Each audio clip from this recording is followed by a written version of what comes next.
Normally 2 digit साठी आपण directly त्या डिजिटला डिवाइड करून पाहतो. म्हणजे कोणताही 2 डिजिट नंबर आहे त्या नंबर डिवाइड बाय 4 करतो.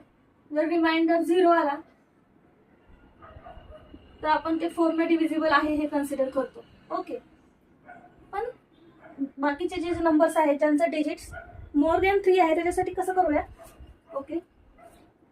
इफ नंबर कंटेन्स 3 और म्हणजे ही कंडिशन आता ऑलरेडी लागू होते त्यामुळे असं स्पेसिफिक घ्यायची पण गरज नाही. आपण असं डिरेक्टली म्हणू शकतो if unit if last 2 digits of number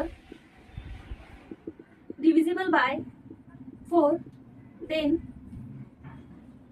number is divisible by 4. For example 348. Okay.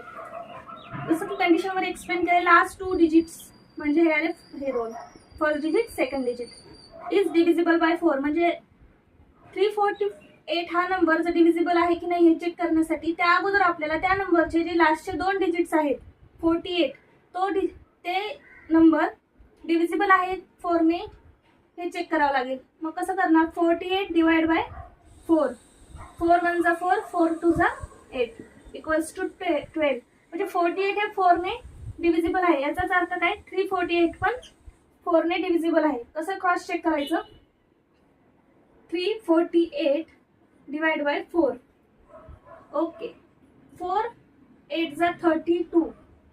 Okay. मग 34 मधून 32 गेले खाली किती राहिले 2 आणि हे 8 किती झाले 4 7 जा 48 म्हणजे कम्प्लिटली डिवाइड होतं रिमाइंडर 0 राहतो. नेक्स्ट घेतलं 579. ओके. सो आता लास्टचे 2 डिजिट्स घेतले 2 डिजिट प्लेस आपला नंबर बनतो 79. आपल्याला फर्स्ट हे चेक करावं लागेल 79 डिव्हिजिबल बाय 4 आहे का.